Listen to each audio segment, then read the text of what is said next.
I'm Tyler Keefe in our studios and our flagship stations, Civic Center TV and 89.3 Lakes FM.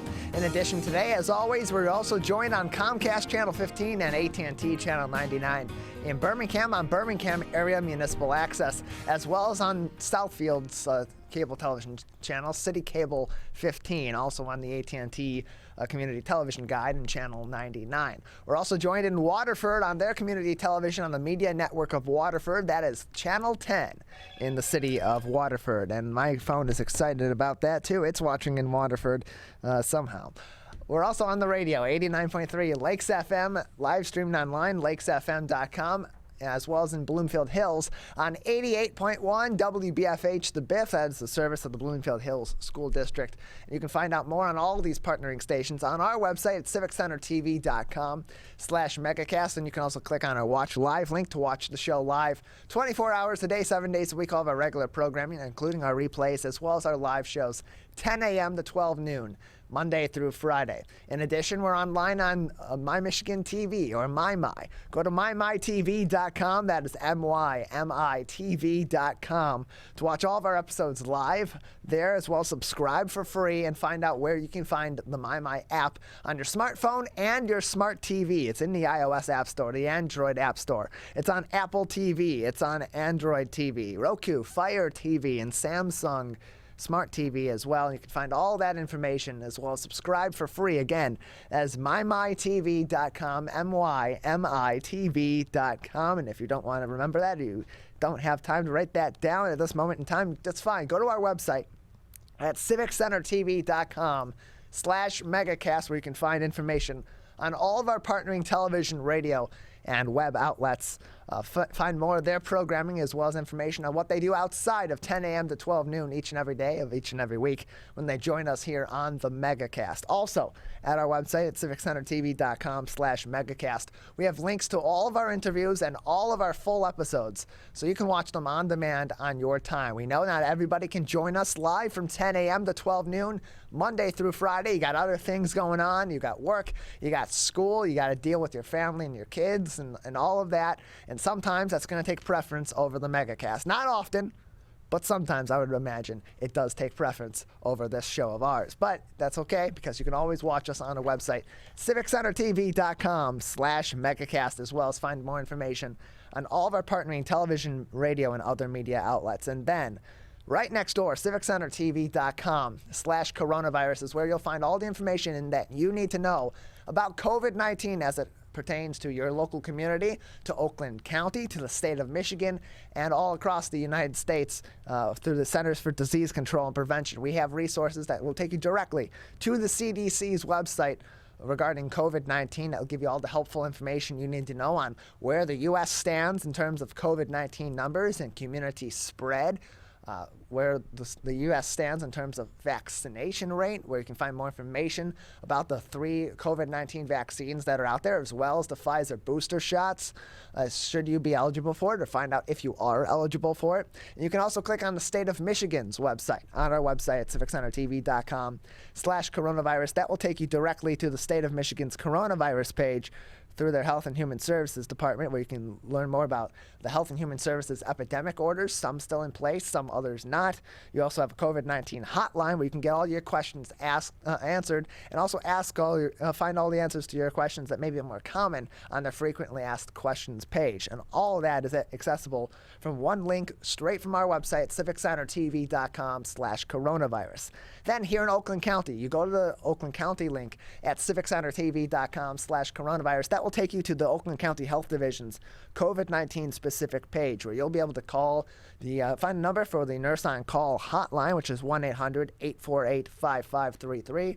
Contact them by phone, by email, or by text in order to sign up for COVID-19 vaccine, to find out where you can get tested, to learn more about vaccine mandates that are in place here in Oakland County, particularly for or Oakland County schools, and learn more information about what that entails, when those would expire, and so on, as well as get information about COVID-19 numbers in your town and in the surrounding areas here in Oakland County, as we're still in a high area of community spread, according to the CDC, which is also reported through the Oakland County Health Division. And then we have links to specific municipalities here in Oakland County, a select few of them that you can select from to go to their direct COVID-19 pages, so that if you're living in Troy and you need to know what's going on with COVID-19 in Troy, how is Troy reacting to the ongoing pandemic differently than Rochester Hills, differently than Bloomfield Hills, differently than Pontiac. You can find out all of that information about what they're doing about COVID-19, what systems are currently in place, what regulations or precautions may be required in one city versus the next, and things that you can do to help out your community, as well as a lot of these websites will have helpful links supporting local businesses who continue to be struggling through the COVID-19 pandemic and persevering through the COVID-19 pandemic. All of those links at civiccentertv.com/coronavirus, as well as our top stories each and every day. And our top story today comes from the Associated Press via the Detroit News, which is reporting Pfizer says the COVID-19 vaccine works in kids ages 5 to 11. Pfizer said Monday its COVID-19 vaccine works for children 5 to 11 and that it will seek U.S. authorization for this age group soon, a key step toward beginning vaccinations for youngsters. The vaccine made by Pfizer and its German partner BioNTech already is available for anyone 12 years of age and older, but with kids back in school now and the extra contagious Delta variant causing a huge jump in pediatric infections, many parents are anxiously awaiting vaccinations for their younger children. For elementary school-aged kids, Pfizer tested a much lower dose, a third of the amount that's in each shot given now. Yet after the second dose, children 5 to 11 developed coronavirus fighting antibodies at levels just as strong as teenagers and young adults. Dr. Bill Gruber, a Pfizer senior vice president, told the Associated Press. The kid dosage also proved safe with similar or fewer temporary side effects, such as sore arm, fever, or achiness that teens experience, he said. Dr. Gruber also continued on saying, quote, "I think we really hit the sweet spot." He is also, of course, a pediatrician, and so therefore is an expert in medical issues as it pertains to children. Dr. Gruber said the companies aim to apply to the Food and Drug Administration by the end of the month for emergency use in this age group, followed shortly afterward with applications to European and British regulators. Earlier this month, FDA Chief Dr. Peter Marks told the Associated Press that Pfizer turns over its study results. His agency would evaluate the data, hopefully in a matter of weeks, quote unquote, to decide if the shots are safe and effective enough for younger kids. Many Western countries that so far have vaccinated no younger than 12 years old, awaiting evidence of what's the right dose and that it works safely in the smaller children. But Cuba last week immunized children as young as 2 years old with the homegrown vaccines in its country, and Chinese regulators have cleared 2 of its brands to age 3. While kids are at lower risk of severe illness or death than older people, more than 5 million children in the United States have tested positive for COVID-19 since the pandemic began, and at least 460 have died, according to the American Academy of Pediatrics. Cases in children have risen dramatically as the Delta variant swept through the country. Quote, "I feel a great sense of urgency," in closed quote, "in making a vaccine available to children under 12, said Dr. Gruber. He continued on, "There's pent-up demand for parents to be able to have their children returned to a normal life," and closed quote. In New Jersey, 10-year-old Maya Huber asked why she couldn't get the vaccine like her parents did, and both her teen brothers have. Her mother, Dr. Nisha Gandhi, a critical care physician at Inglewood Hospital, enrolled Maya in the Pfizer study at Rutgers University, but the family hasn't eased up on masking and other virus protections until they learn if Maya received the real vaccine or the dummy shot. Once she knows she's protected, Maya's first goal, quote, "a huge sleepover with all of my friends," and closed quote. Maya said it was exciting to be part of the study, even though she was, quote, "super scared," and closed quote, about getting jabbed. But, quote, "after you get it, at least you feel like happy that you did it and relieved that it didn't hurt," she told the Associated Press. Pfizer said it studied the lower dose in 2,268 kindergartners and elementary school-aged kids. The FDA required that required what is called an immune bridging study, evidence that the younger children developed antibodies already proven to be effective in teens and adults. That's what Pfizer reported on Monday in a press release, not a scientific publication. The study is still ongoing. There haven't yet been enough COVID-19 cases to compare rates between the vaccinated and those who are given a placebo, something that might offer additional evidence as to the efficacy of this vaccine in younger children at that dose. The study isn't large enough to detect any extremely rare side effects, such as the heart inflammation that sometimes occurs after the second dose, mostly in young men. The FDA's Marks said the pediatric study should be large enough to rule out any higher risk to young children, and Pfizer's Gruber said once the vaccine is authorized for younger children, they'll be carefully monitored for rare risks just like everyone else. A second U.S. vaccine maker, Moderna, also is studying its shots in elementary school-age children. Pfizer and Moderna are studying even younger tots as well, down to 6 months old, and results are expected later on in the year. So, Pfizer applying for emergency use authorization so that children as young as 5 years old would be eligible to get the Pfizer vaccines like we currently have available for those 12 years of age and older. 5 to 11 would then be also eligible sure to get that emergency use authorization. That being said, these studies are still very preliminary. Pfizer is still going to be monitoring those in the study group and in the control group going forward. They don't have any definitive evidence, and what they have published is just the current results of what they have at this point in time. It is not in a scientific study, however, officially is just in a publication and a press release as they apply for emergency use authorization, which again is not the full approval, but it is essentially the same as what we have had for most of the time with the Pfizer, Moderna, and Johnson & Johnson vaccines that had not been fully approved. Of course, now the Pfizer vaccine for adults, fully approved by the Food and Drug Administration. On the topic of vaccines, we also need to talk about the booster vaccine, which we've been making more news lately from Pfizer and BioNTech as well. And this next headline from Bridge, Michigan, the FDA panel backs the Pfizer COVID booster for people 65 years of age and older and with weak immunity. A federal advisory panel Friday recommended approval of a booster shot of the Pfizer vaccine for people aged 65 and older and for those whose immune systems may be compromised once 6 months have passed since they were fully vaccinated. The same panel rejected a far broader request from the Biden administration that would have permitted the general population over 16 to be eligible for boosters this fall. Following a nearly all-day hearing on Friday, the U.S. Food and Drug Administration, or the FDA's advisory committee, first voted against approving a booster of the Pfizer vaccine for the general population. It then voted later on in the day to give emergency authorization for the booster shot for those who are immunocompromised and those who are 65 and older, since these groups are considered more vulnerable to the most severe symptoms of the disease and least able to mount a full vaccine-triggered immunity.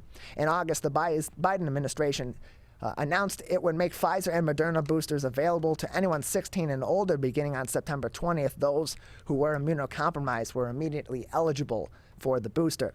In Michigan, more than 88,000 people have received boosters, primarily those 65 and older, according to the state's vaccine dashboard. Overall, nearly 1.4 million Michiganders, representing 78.4% of the nearly 1.8 million population of 65 and older, are vaccinated, receiving a mix of the 3 vaccines now available in the U.S.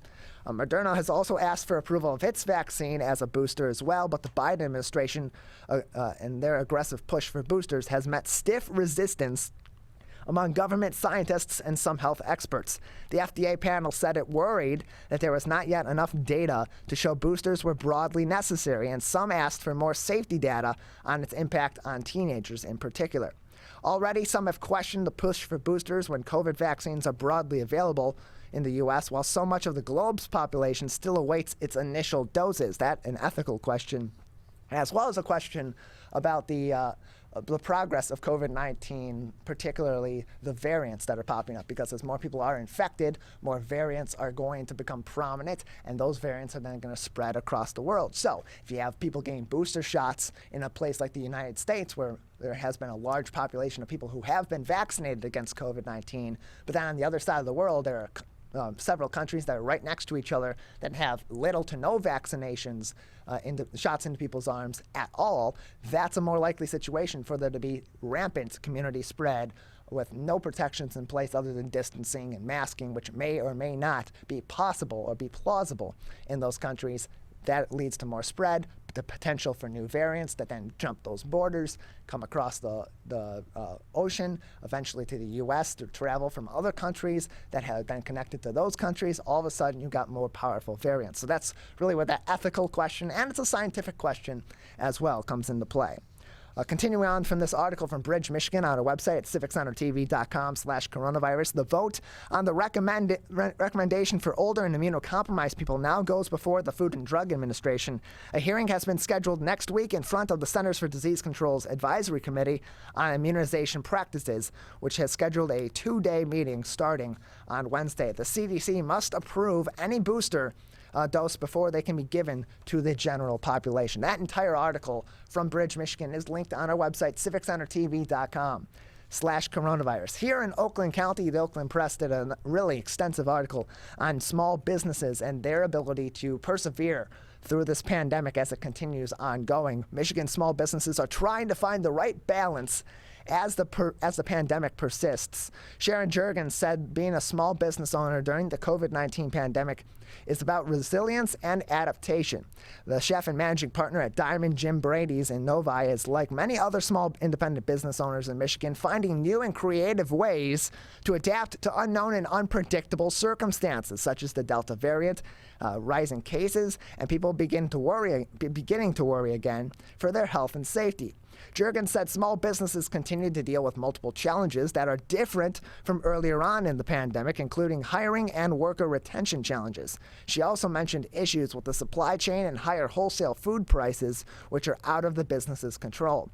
Quote, the unknown is the biggest problem for me, she said. I mean, there's just a level of stress. We don't know if the pandemic is going to roll back around and if there's going to be any more shutdowns. Staffing is an issue for the industry as well. I see it as a long-term problem. It's still super challenging. It's just not that normal. I don't know if we will ever go back to normal, in closed quote. The state's leisure and hospitality sector have been very slow to bounce back, with 391,200 workers employed statewide in July, still down from July of 2019, when that number totaled 460,900 workers. Compared to March 2020, wages averaged 6.5% higher in March of 2021 for Michigan businesses with fewer than 100 employees, according to BLS data. Employment for businesses with 10 to 99 employees saw a decrease in wages of about 5.4%. For some restaurants, decreasing the hours that they are open has been another way to help cut costs and make money amid the rising prices of food, especially for meat. Quote, we have also learned that quality of life counts a lot, she said. Now, this, of course, is Sharon Juergens from earlier on in the article. People always talk about wages as being the only problem, but I think that the restaurant business is tough on your quality of life. During the pandemic, I think a lot of people learned that they didn't want to give up those things, and I think they realized the value of that wage, in closed quote. In Oakland County, the challenge for small businesses continues to be improving talent retention and attraction. Jennifer Llewellyn, the county's manager of workforce development, said the county's rate of economic recovery will sound different depending on which business owner you talk to. Quote, we've talked with so many businesses, small and large, and the range is just absolutely extraordinary. Some small businesses said they have never had a better year. On the flip side, a restaurant owner said if they don't start getting some additional staff, they're going to have to close their doors. It really depends on the industry. Between January and March, the county's total employment increased from 668,279 to 679,595 people, a 1.6% increase. The number is still lower than the 732,300 in March of 2019 and 733,300 in March of 2020 pre-pandemic. Statewide, hiring and retaining workers and higher increasing product costs are the biggest challenges small business owners are facing right now as the state-mandated pandemic restrictions have expired. It's now being left up to individual business owners to decide how to best navigate the pandemic for themselves, their employees, and their customers. According to the Bureau of Labor Statistics, or BLS, data, employment is increasing among all Michigan industries, but is still below pre-pandemic levels. And those numbers are down still from 2019 as well. Brian Calley, the president of the Small Business Association of Michigan, said the lack of available employment available employees statewide, rising costs, and supply chain disruptions continue to be the biggest challenge facing the state's small business community.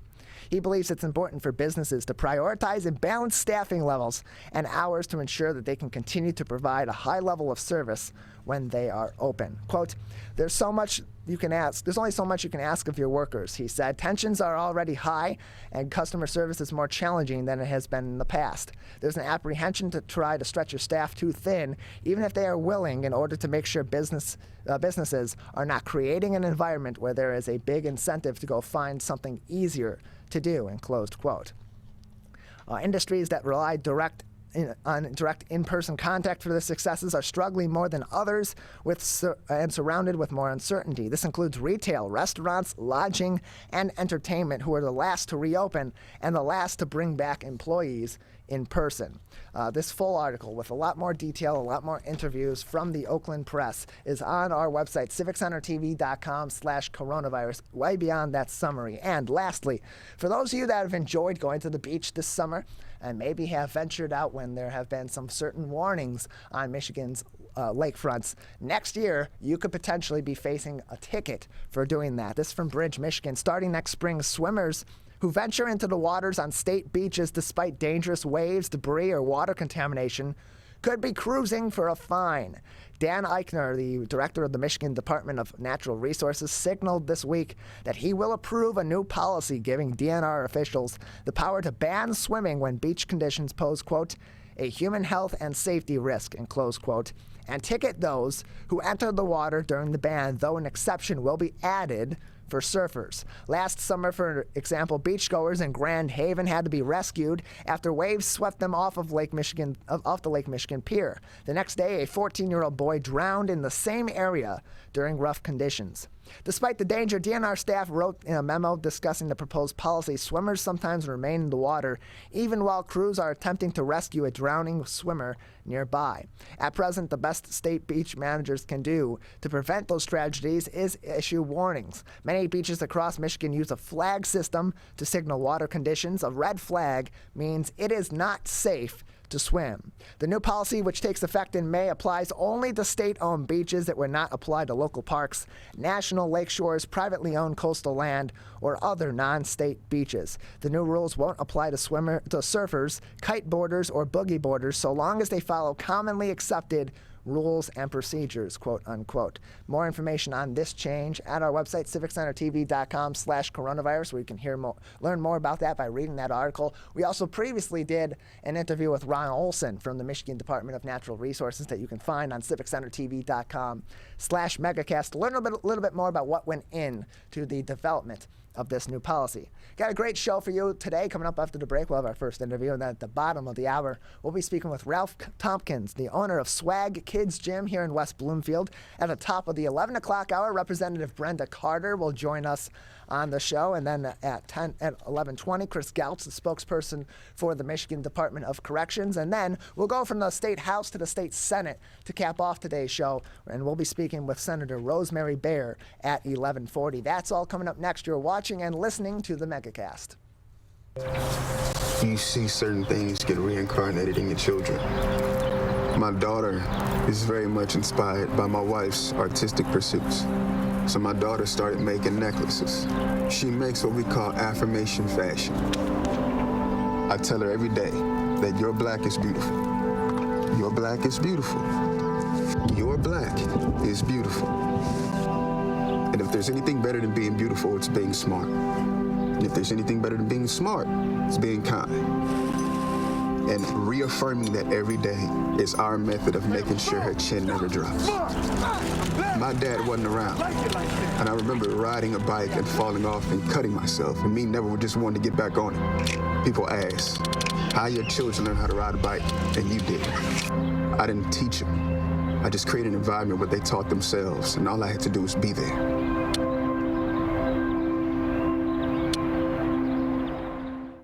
Who is struggling right now? I am. My son is. Many are struggling with anxiety, depression, and substance use. Before it becomes a crisis, reach out to MyCal, the Michigan Crisis and Access Line, for free confidential support 24/7. Available in the Upper Peninsula and Oakland County. Just call or text 1-844-44-MyCal or chat online at michigan.gov/MyCal. A message from the Michigan Department of Health and Human Services.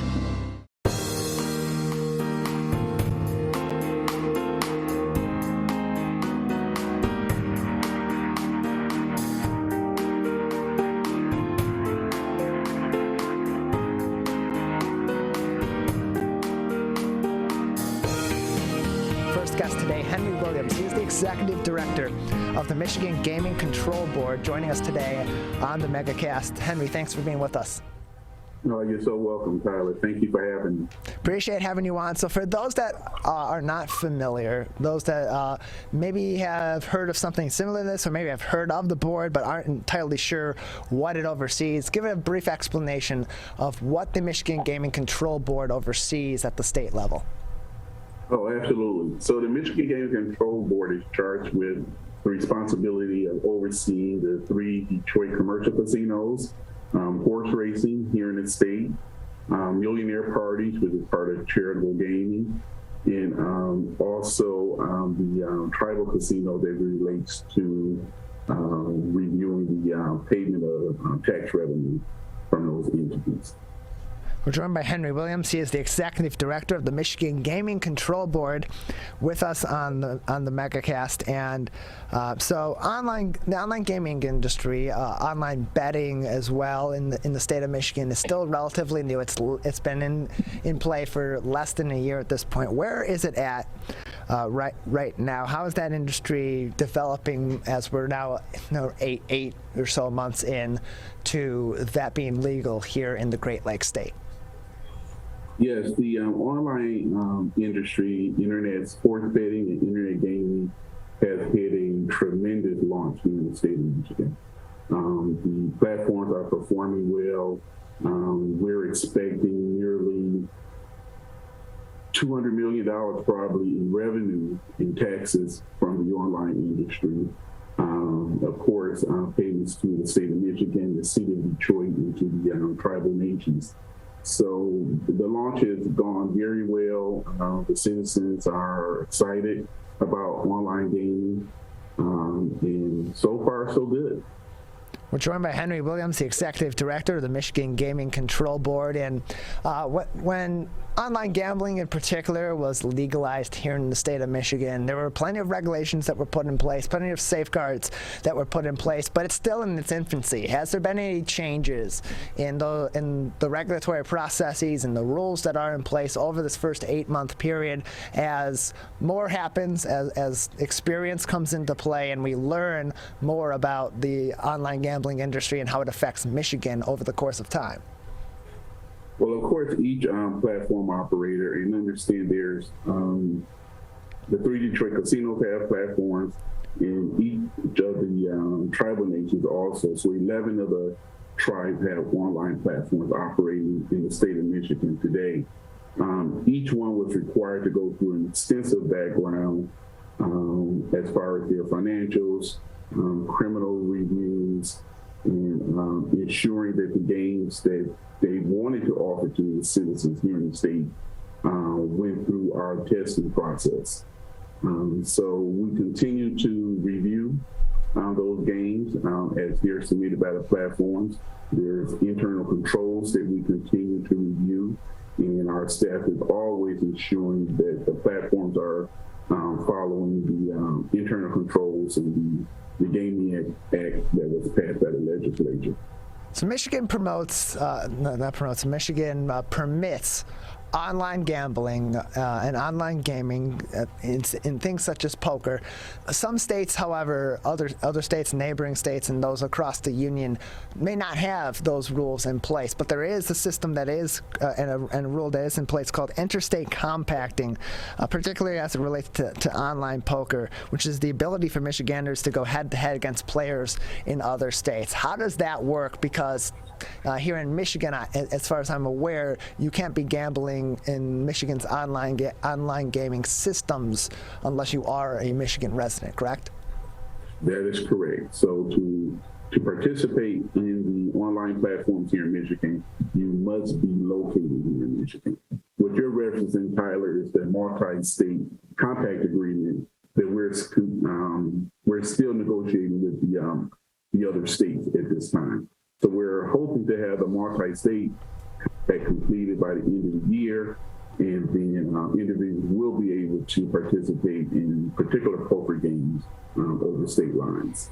So now that we're 8 months plus into online gaming and gambling in particular being legalized in the state of Michigan, we have more of these outlets that are popping up. There's going to continue to be more that pop up as that industry here in the Great Lakes state continues to develop. What kind of certifications do these different organizations, these different businesses have to go through in order to provide some proof of their legitimacy and their proper operations to the state, so the state can make sure that they are practicing their business, they're doing their business practices correctly within the rules, that they're aware of them, and that they are capable of operating within the rules, because gambling can quickly become a big problem for a lot of people, especially if there are nefarious operations that are facilitating them. That's true, Ty. We will first encourage all citizens to go to the Michigan Gaming Control Board website. On our site, we have a list of legal operators who can operate within the state of Michigan. There's links to their website from our page. There's, of course, a lot of companies out here that aren't licensed by the board, which means they're operating illegally if they're operating here and offering their platforms or their games to citizens here in the state. We continue to work with the state police, the Attorney General's office, to ensure that we keep organized crime out of the gaming industry here in Michigan. So I would encourage citizens to always go to our page to identify the legal companies that are operating in the state, because we do require them to go through a licensing process. We're joined by Henry Williams. He is the Executive Director of the Michigan Gaming Control Board, with us today on the Megacast. And of course, these new laws have been in place for about 8 months. We've been in this pandemic for about double that time, about 16 months since March of 2020. At this point, it's been almost exactly 16 months, or just about exactly 16 months. How has the pandemic played into the development of Michigan's online gaming and online gambling industry, and what support has the state provided because of that development, which in some cases hasn't necessarily been something that a lot of businesses maybe planned to do, but maybe did as a result of the pandemic? Well, clearly, the online gaming has allowed citizens the opportunity to participate in gambling activities online, not necessarily having to leave their homes. They can practically use any device they would like to have access to online gaming. The business of the casinos, especially the commercial casinos here in the city of Detroit, they continue to follow health protocols established by the state and federal government. They continue to follow some of the requirements that the Gaming Control Board put in place as far as their sanitizing, cleaning, spacing of machines, plexiglass between machines, to ensure the safety of the citizens. We're joined by Henry Williams. He is the Executive Director of the Michigan Gaming Control Board, with us today on the Megacast. And in terms of our casinos, because the Gaming Control Board also oversees regulating our casinos, particularly you mentioned the three big casinos downtown in Detroit. In terms of COVID-19 precautions and protections that are in place, because these casinos in normal times can sometimes have not excessive, but extreme capacities in their buildings, and that, of course, is not conducive to preventing the spread of COVID-19. What current precautions are in place at Michigan's casinos, particularly those in downtown Detroit, as those are the most frequented, to prevent the spread of COVID? Well, currently, the properties are requiring their employees, one, to continue to wear face masks. Citizens are not required to wear face masks. They're welcome to wear face masks in the casino. Casinos will provide those face masks to the citizens. As I said earlier, they continue to sanitize and disinfect their high touch areas. There's plexiglass between slot machines. They continue to have plexiglass on certain table games.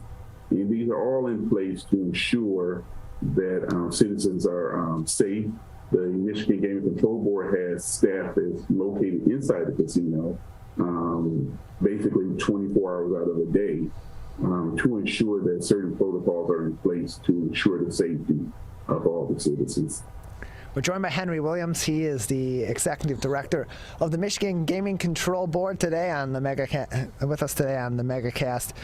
In terms of the online gaming industry and online gambling industry, we are, again, as I said earlier, just in the infancy of this here in the state of Michigan. We're 8 months into it, but it's showing a lot of promise already. And with the pandemic slowly but surely developing forward, hopefully reaching a resolution at some point here soon, that development is going to continue to change. Where do you see this industry going and growing in the coming months and in the coming years as it travels out of its infancy and gains some regular traction and ground here in the Great Lakes state? Yes, as I stated earlier, the next thing coming for online gaming here in the state of Michigan will be a multi-state poker opportunities that will be available for the citizens. The casinos are always very remarkable in their marketing, in their forethought, in providing entertainment to citizens here in the state as related to gaming. I will always remind citizens that any form of gambling is for entertainment purposes only. It's not to double your money or to enhance any type of revenue you think you can make from the casinos. It's strictly for entertainment purposes. We're joined by Henry Williams, the executive director of the Michigan Gaming Control Board. And Henry, just another minute or so with you today before we'll have to say goodbye. And so before we go, I do want to talk again about protections that are in place, particularly for gamblers. Care to provide some of those resources that may be available if somebody does realize, or someone's family or a loved one comes to that realization that somebody in their life or themselves may have a gambling issue that, of course, can be exacerbated through greater means of accessing gambling through online gaming. Yes, Tyler. Each online platform, each are required to provide an opportunity for citizens to limit their time on the sites, to limit their spending on the sites, and to self-exclude themselves from those sites. In addition to that, the Michigan Gaming Control Board offer opportunities for individuals to sign themselves out of the casino on our disassociated persons list, and also to remove themselves from the platforms anywhere from 1 to 5 years. We're joined by Henry Williams, the executive director of the Michigan Gaming Control Board, and of course another protection that is in place in partnership with the Michigan Department of Health and Human Services is the Michigan Problem Gambling Helpline. If you do have a problem or need to speak to someone about gambling, about your gambling issues, that phone number is 1-800-270-7117. Again, that is 1-800-270-7117. Henry, anything else for us today that would be interesting for our audience to know or important for our audience to know about the work of the Michigan Gaming Control Board or about online gambling in that industry and online gaming in that industry here in the state of Michigan going forward? Yes, Tyler. Again, I would just remind citizens that gambling is for entertainment purposes only. And thank you for sharing the Michigan Department of Health and Human Services number. And if citizens find themselves in a position where they need help, please reach out to the Michigan Gaming Control Board or the Michigan Department of Health and Human Services. Yeah, there are great resources at the state government's website about problem gambling and about assistances that are in place for you to get the help that you may need. And of course, there are a lot of protections that are in place through the Gaming Control Board and through other departments in the state to help you prevent yourself from getting in that situation if you want to take a proactive approach as well. Henry, we appreciate your time, we appreciate your insight and giving us information about a really interesting new industry here in the state of Michigan that's gaining a lot of ground and a lot of traction very early on in its legality. Thank you very much. Thank you. Have a good day. There was lots of talk about putting me on a ventilator. I thought I was gonna die. I was 39 weeks pregnant and had a scheduled C-section. During that time, I got COVID and was hospitalized for a month. I had a blood clot in my lungs. It caused me to go into right-sided heart failure. I was really scared. I kept texting my husband and my mom, telling them how scared I was, and I was worried that he was gonna grow up without a mom. And then I was worried if, when I did get home, that he wouldn't know who I was. You know, being 27 and a mom and a wife and having that all almost taken away from me. It's scary, and if a vaccine can prevent that from happening, why not? Get your vaccine. I don't want this to happen to anybody else. Motorcyclists are hard to see. To keep everyone safer, it's important to always look for them and know where most crashes occur. 84% of motorcycle and vehicle crashes happen on streets, not highways. And most crashes with motorcyclists occur when vehicle drivers are turning left. So before turning, especially to the left, make sure you look for motorcyclists. Then look again. It could save a life.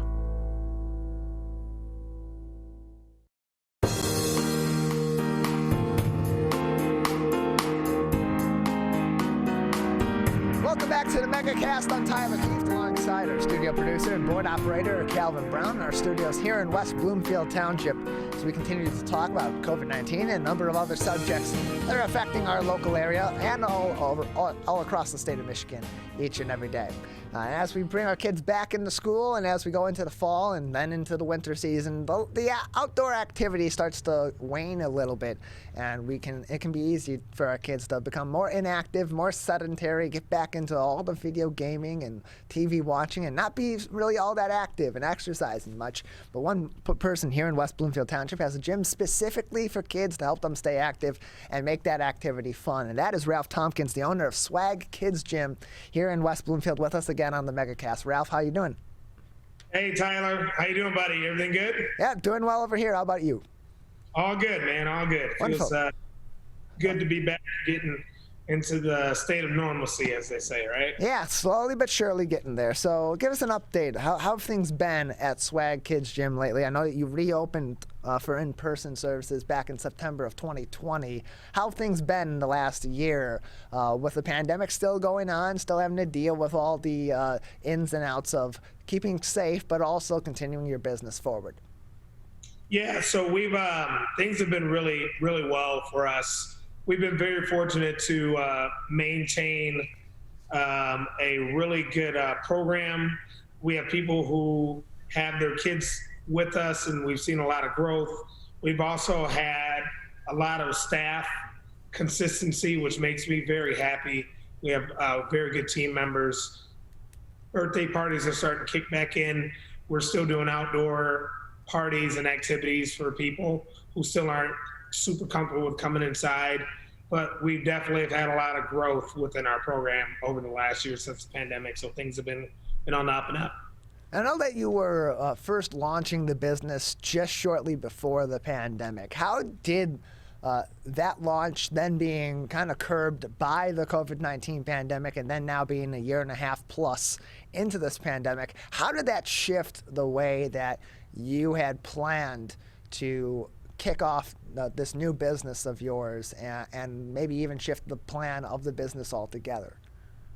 Yeah, so like with many people, for us, it really made us extremely creative, because when your gym is not able to be in operation, there's still responsibilities that had to be taking place, mainly, payroll, and then of course paying rent, and then of course, just having the business still flow. So it was a big challenge, but again, it really speaks to the strengths of our versatility, creativity, and then the growth of not only myself, but my staff, my teammates here. We're able to now do things indoors and outdoors simultaneously, just because our staff has grown and taken responsibility and have grown so much with an understanding of what we need to do as a whole, as a team. So now we're actually able to do more and run business simultaneously, indoor and outdoor, which really gives us a leg up. So we've definitely grown and became more creative through the pandemic. And you mentioned the outdoor programs that you have going on. What are some of those? Because it's definitely going to be different than what you would do for indoor classes or indoor training with kids. What do those outdoor activities look like? Yeah, so we bring a portion of our equipment that we have inside of the gym to the house, and the structure, honestly, is really the same. People are able to organize a group of friends, whether they go to school with or maybe church, or just have similar interests. They've met in other outside groups for their kids, and they bring them together at either a house. We've gone to parks before, and it's similar structure. So we bring equipment to their facility or to their house or to a park, and we run a class. It could be Ninja Warrior in style, it could be sports training in style, it could be gymnastics in style. So it is a swag on the road. So that has been very, very popular for us. And we also do birthday parties as well. So it is a scaled down version of what we do here at the gym. We're joined by Ralph Thompkins. He is the owner of S.W.A.G Kids Gym here in West Bloomfield Township, where we broadcast each and every day. And you also have some new membership options as well. As we go further on into the pandemic, people want to have greater options for themselves, and certainly in this case for their kids, if they're really enjoying the programs or if they're in great need of the programs for some activity outside of school. Can you explain some of these new membership options that are available for customers at S.W.A.G Kids Gym? Absolutely, Tyler. So we're really excited. Number one, we want to give, as you spoke to, kids and parents an opportunity to be able to come to the gym as much as possible. Most recreational programs that have some similarity to us, they only allow kids to come once per week. We have a $50 unlimited membership where parents can schedule their classes in advance, and it's first come, first served. So if a kid wants to come to a class 3 to 4 different times a week, it's only going to be $50 per month. And most people, they sign up for that for the entire year. So number one is, of course, from the cost perspective, from where we were, which was $80 a month for one class per week, to now you can do it $50 a month and as much as you want. Of course, cost perspective is super saving, but then they have an opportunity to, experience S.W.A.G and be a part of the program with even more consistency as long as their parents schedule them in advance. So it is really a good opportunity for kids to get more comfortable, grow more, and there's being an environment where exercise and positive reinforcement, through exercise is something that's super key. So we're super excited about that. And we've seen a lot of growth in our program because parents can flexibly schedule their kids based off their schedule and of their kids and their personal schedule as well. So it's a really good membership option. We're joined by Ralph Thompkins. He is the owner of S.W.A.G Kids Gym here in West Bloomfield Township with us today on the Megacast. Their classes have been fully reopened to in-person since September of 2020, and they have new membership options available now. Find more information at swagkidsgym.com. And Ralph, S.W.A.G is an acronym in the name of your business. Can you explain what that acronym means and why you ultimately went with that as the symbol of your business? Yeah, so first of all, the word S.W.A.G is very catchy, and it embraces like having confidence and feeling good about what you do and being able to do it freely and be the best version of yourself. So it stands for sports workouts and gymnastics, which is just a portion of stuff that we offer. But, S.W.A.G, we really want it to be something that's very catchy, very marketable, and essentially having confidence in whatever you choose to do. We go as young as 10 months all the way up to 12 years old, but we're really going beyond that. We do adult training as well at home and here. So, it's really about creating a lifestyle of feeling good and confident about exercise, which is the basis of S.W.A.G. And what we wanted to do as a program was establish, it is a great thing, building a habit of exercise at an early age. So that's why we went with S.W.A.G, and it's super catchy. The kids love the gear, the S.W.A.G gear. The parents love it, and it's something that sticks to top of mind. So that's why we went with S.W.A.G. We're joined by Ralph Thompkins. He is the owner of S.W.A.G Kids Gym here in West Bloomfield. And Ralph, it's a gym for kids. The programs are tailored toward children. But children have a lot of different interests. Children can lose their attention span really quickly when they're not interested in something, when something's not catching their eye, or when something is just making that, or something can make them really bored really quickly. So how do you engage different kinds of children with these programs? Because what is interesting and what is engaging for one kid in some sort of physical activity may be something that another kid just doesn't like or doesn't have interest in. It's too easy for them. So what options are available for a wide spread of different kinds of children that may you may encounter at S.W.A.G Kids Gym?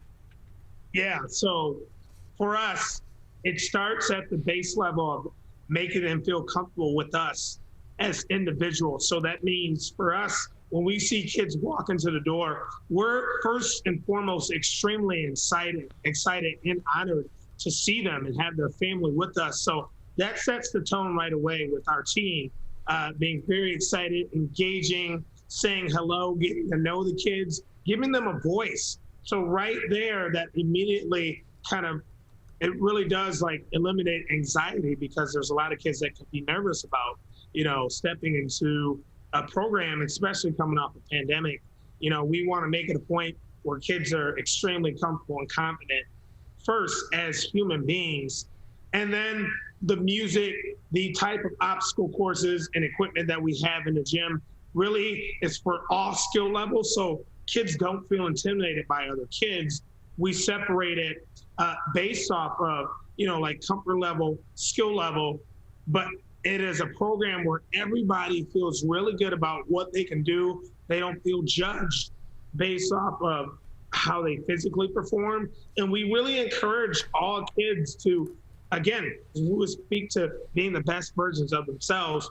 And that's through exercise. So they get lots of turns being able to work on, moving with agility, with speed, and being confident. So that's why our program works so well, because we're able to not only really adapt to their needs physically, but also it gives them an opportunity to, again, they get the repetition, which is great for learning.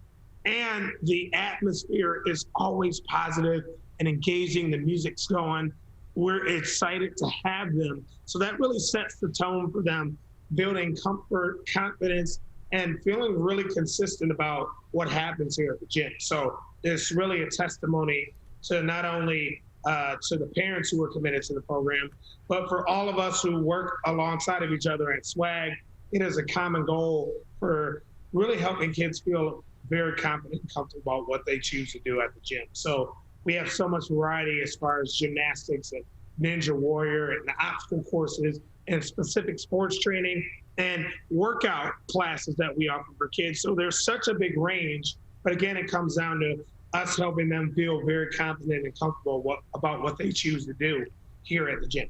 We're joined by Ralph Thompkins. He is the owner of S.W.A.G Kids Gym here in West Bloomfield Township, located on Haggerty Road. You can find more information on swagkidsgym.com or by calling 248-956-8945. And Ralph, with there being programs like this that are tailored toward children, toward being fun, toward being interesting and engaging, and really getting kids interested in exercise as a regular activity, how important is it to establish the fun in exercise in these kids early on so that they don't lose interest in it and it becomes something that they're regularly seeking? Because especially today, where there's so much access to technology and different forms of entertainment, it's a lot easier, I would presume, for kids to have that fall to the wayside if it's not something that's catching them early on in life. Yeah, so that is what you spoke on, Tyler, is literally the basis of our program, right? So we want to, it is super vital to engage right away. And a lot of times that isn't, especially for the young kids that are 10 months to like 3 years old, just giving them the space and the freedom to step into the gym and grow and develop at their own pace. So that doesn't necessarily mean being in their face. That's just simply saying, hello, how you doing? I'm Coach Ralph, I'm Coach Katie, I'm Coach Malia, I'm Coach Kaylee. You guys take your time, spread out around the gym, have a lot of fun. And then once we see them kind of loosen up, so to speak, that's when we like really actively kind of encourage and clap and maybe hold a hand or guide them. But a kid really needs to feel comfortable and confident in an environment first and kind of feel it out before you get in their face. But we always smile, we always wave, we always encourage, we always clap. There's always music going. And really that helps, especially for parents of super young kids that may, feel a little bit shy. It makes the parents feel really good because we allow them to grow and develop at their own pace.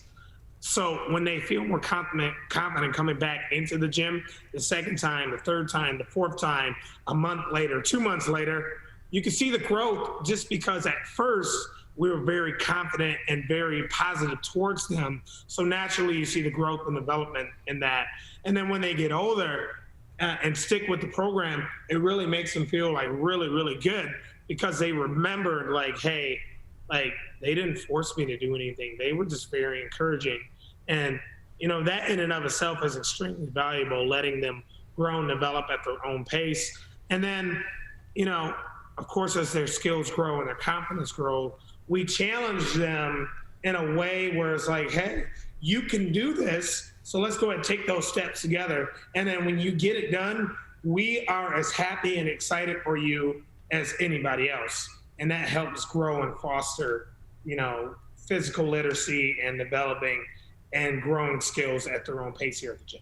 We're joined by Ralph Thompkins. He is the owner of S.W.A.G Kids Gym in West Bloomfield. You can learn more information about S.W.A.G Kids Gym and at their location on Haggerty Road here in the township on swagkidsgym.com or by calling them at 248-956-8945. Ralph, anything else for us today that would be interesting for our audience to know or things that are coming up over at S.W.A.G Kids Gym?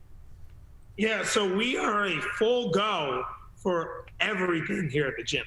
Classes, birthday parties, adult training, personal training, special events. I mean, we've done like wine tastings here. We've done charity raising events. We've done so much. So we are full go to be able to not only come to you, to your house, to your facility, to your event.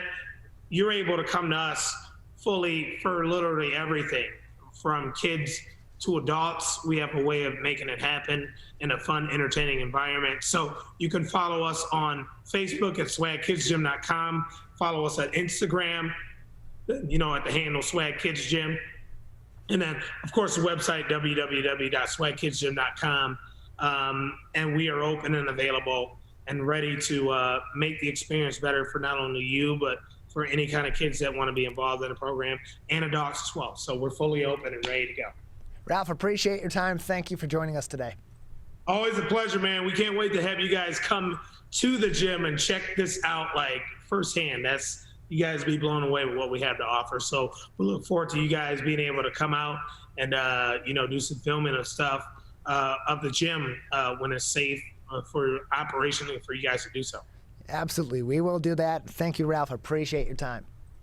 Always. Thank you, Tyler. Appreciate it, man. Thank you very much. You as well. Ralph Thompkins, owner of S.W.A.G Kids Gym in West Bloomfield. Learn more information on their website, swagkidsgym.com. After the break, we'll transition from West Bloomfield to Sylvan Lake, Keego Harbor, and Pontiac. And we'll speak with, and Orchard Lake Village and other communities as well, speak with their representative for the state of Michigan, Representative Brenda, Representative Brenda Carter. I'm getting all choked up as I'm excited for the 11 o'clock hour. Joins us next on the Megacast. You're watching and listening to us all throughout the state of Michigan, and we will return after this quick break.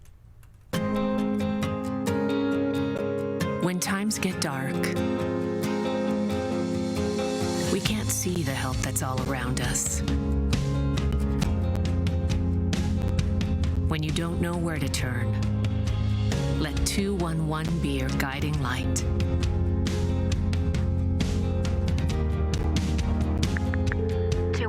How can I help you? Our guides are ready to connect you with the help you need.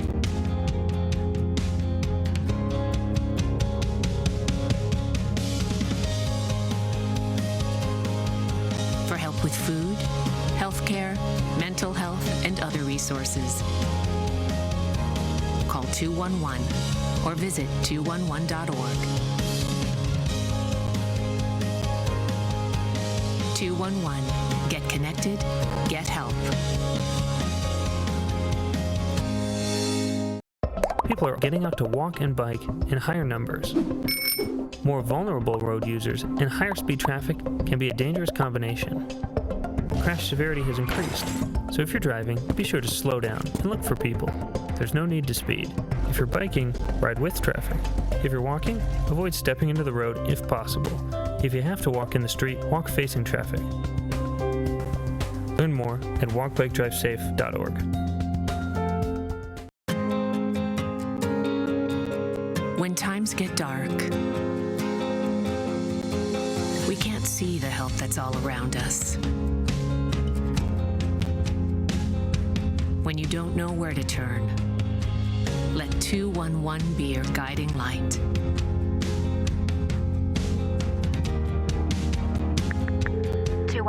How can I help you?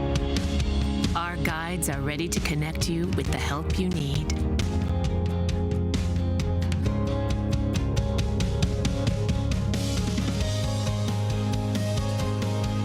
For help with food, healthcare, mental health, and other resources, call 211 or visit 211.org. 211. Get connected, get help.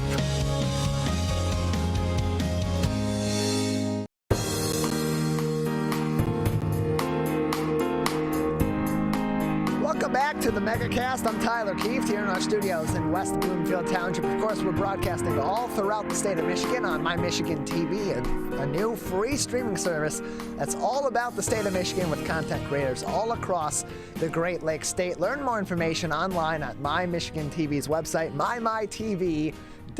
That is mymitv.com, or just go to civiccentertv.com/megacast and click on our My Michigan TV link to learn about that. We're also all over the country and the world. You can get us on civiccentertv.com by clicking on our Watch Live link. And of course, learn more about all of our partnering stations, including our radio homes for the Megacast, 89.3 WBLD Orchard Lake and 88.1 WBFH Bloomfield Hills, on our website, civiccentertv.com/megacast. We're pleased to kick off the second hour of the program by being joined by Representative Brenda Carter from Michigan's 29th District, representing the cities of Auburn Hills, Keiko Harbor, Orchard Lake Village, Pontiac, and Sylvan Lake, with us now on the Megacast. Representative Carter, thanks for being with us again. Tyler, thank you so much for having me. Appreciate having you on. So, some big things that have been happening in Lansing lately. The budget agreement, of course, came last week between the Republican-led legislature and the Whitmer administration. It seemed to be, from the articles that I read, there seemed to be some optimism behind that from both sides of the aisle, surprisingly enough, despite all the debates that usually go in to this budgetary process. And considering that we're in the second year now of this pandemic, how much more critical is it to get a budget get a budget agreement passed through quickly and not have to go down to the wire like we've seen so many times over the last several years, with the potential for a shutdown due to disagreements on the budget? Well, Tyler, we are, and I mean, this is both sides of the aisle, we are cautiously optimistic that tomorrow we will confirm everything, or no later than Wednesday. A lot of hard work has been done in both chambers, in the House and the Senate, to ensure that we get Michiganders what they need when they need it. So I am very optimistic that we'll conclude everything we need to do with the budget this week. We're joined by Representative Brenda Carter from Michigan's 29th District with us on the Megacast. And in terms of getting people what they need, A lot of additional funding, particularly from federal relief aid for COVID-19, has gone toward education. More than there's been a greater emphasis on funding for education over the last year or so than there ever has been before, it seems, at least in my lifetime here in Michigan. But we still have an ongoing problem, and that's particularly with our educators, where particularly student loan rates and low wages for our teachers are forcing a number of them out of the industry altogether. Actually, Detroit News had a really interesting article that with the average starting teacher salary being at $37,549, and nearly half of those teachers, 45%, taking out student loans to fund their education, have an average of debt of about $55,800.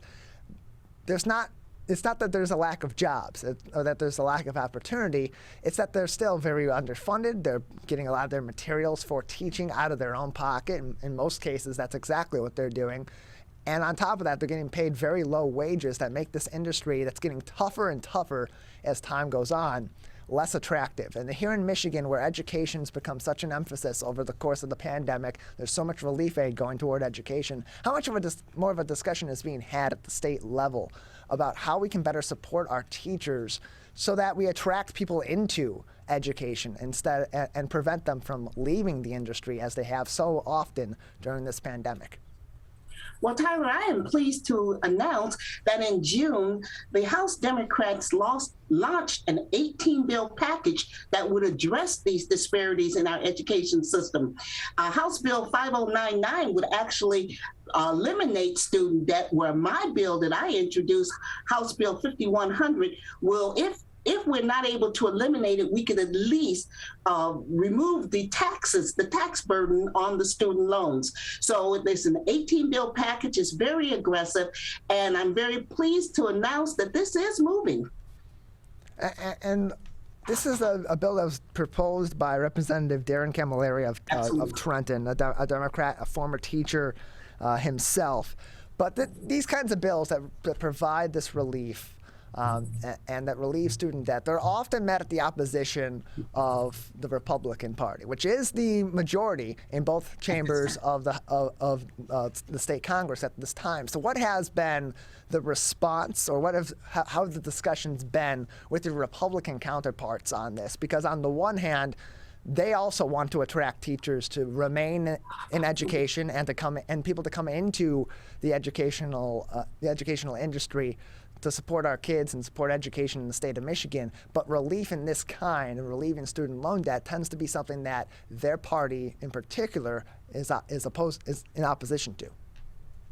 Well, I can't say that they're in opposition to in its entirety, but what I can say that it is under discussion. We are scheduled to meet when our session resumes, and that's going to resume this week. We do have an education meeting tomorrow, and I can bring an update to you where we are with this particular bill package. But I am sure everyone on the education committee, and I'm the Democratic representative for Oakland County, that we're keeping our pulse on this. We know the importance of this. We know the importance of teacher retention. We know the importance of attracting and retaining our young people who are going to college, who want to go into education, but find it too cumbersome and too burdensome to go into education, which in most countries in the world, education is revered. This is the career path most young people want to go in. So what we're looking at is down the road and saying, what can we do on both sides of the aisle that will make sure that we make our education system more viable for our young people? We're joined by Representative Brenda Carter. She is Michigan's state representative for District 29, which covers the cities of Auburn Hills, Sylvan Lake, Keiko Harbor, Orchard Lake Village, as well as Pontiac as well. And just to follow up with that, 14% of educators with unpaid loan debt have a current balance of $105,000 or higher. So that relief, that student loan relief in some way or another, it would definitely be some very good news to a lot of educators here in the state of Michigan. It'll be interesting to see where that goes in our state Congress. On the broader scale, on the education front, Representative Carter, there's a lot of federal relief dollars that are coming into the state of Michigan. A lot of those dollars are being allocated directly into the education system or to the education system through county programs. But that money only lasts so long. Those federal dollars are not going to be constant. They do expire after a number of years. So what discussions are being had or need to be had at the state level going forward to support whatever programs may be aided by that, or whatever additional aid to school districts, particularly school districts in higher poverty areas, to provide them the support that they will need in the future beyond the next few years, beyond the COVID-19 pandemic, because eventually this money is going to run out. And when it does run out, you can't necessarily just pull the carpet out from under these new programs that could severely impact a lot of these districts. Okay, a couple years ago, the Oakland County School Finance Research Collaborative did a statewide analysis on funding, and we found that Michigan was dead last in education funding, which was a bit of a surprise to me because I came from Pontiac School District, which was one of the school districts that were struggling, and I'm pleased to say Pontiac School District is not struggling now. But because of the current efforts done under the Whitmer administration, we passed legislation that made Michigan have its largest a pot of money going into the education system. And yes, I agree that this funding will eventually run out. The CARES Act money, the ARP money, the COVID money, all of this money from the feds will eventually run out. But if we adopt some of the recommendations of the School Finance Research Collaborative, we will find out we'll be able to address these disparities, not only in urban areas, but in areas like Ishpeming and Nagani, where there's high poverty. And that seems to be the common denominator that's affecting our educators and our school districts and ISDs. We would be able to address some of these disparities and make it a long-term fix. We shouldn't have to just take a pocket of money to educate our young people. We should invest in educating our children. And we do that by providing them and the teachers the resources they need in order to have our students have quality education.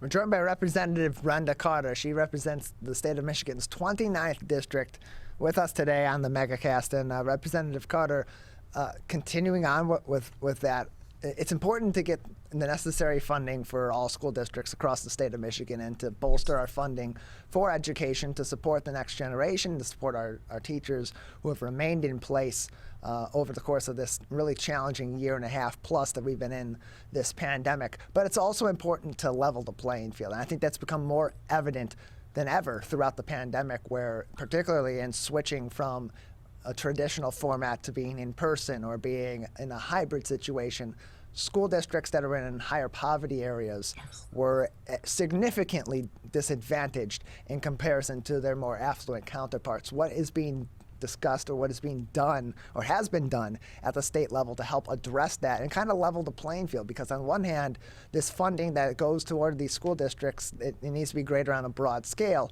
but even more so for these school districts that are in higher poverty areas so that they can modernize their education systems and provide the resources to their students to make sure that they're getting the best education possible that's not disadvantaged simply because of where they live and their family's socioeconomic status. Well, that's a great question, Tyler. And one of the reasons I ran for the House of Representatives is I visited two little cities in the Upper Peninsula. One would think that majority minority districts would be the ones that are critically affected by the lack of broadband access, okay? But when I went to Ishpeming and Nagani, I saw some critical factors that needed to be addressed, like broadband internet access. That's the biggie in the upper lower peninsula and the upper peninsula, where they have difficulty with connectivity. So this is already in discussion in the House of Representatives, as well as leveling the playing field and making sure that our school systems up in the upper peninsula and the lower peninsula have the resources once again, because it's huge areas that the students have to travel. That's another area we were looking at, transportation, and making sure transportation is more equitable in the Upper Peninsula and the Upper Lower Peninsula, as well as mid-Michigan. So these are areas that we're looking at across the state to see how we can, as you state, level the playing field of affluence, because poverty, once again, is the key issue. So when we mitigate poverty, or at least try to do it whatever we can to mitigate it, we actually provide better resources, not only for our education system, but for our Michiganders as a whole. We're joined by Representative Brenda Carter. She represents the state of Michigan's 29th district with us on the Megacast. And Representative Carter, just a few more minutes with you today, so I want to give you an opportunity to speak on other issues that may be important to your constituents or to your office that your office is working on right now, or programs that may be in place for local residents within your district that they can take advantage of. Okay, I appreciate that opportunity, because there's several things that I'm focusing on right now. We continue to get UIA or unemployment cases in. With the unemployment expiring, people still need to feed their families. They still need to take care of their children. And there is a huge disparity, and even in our business community right now, because we're finding it hard to attract and retain workers. So these are some of the issues that I'm working on in all 5 of my communities to address not only the expiration of the eviction moratorium, but things that are directly affected as a result of the pandemic.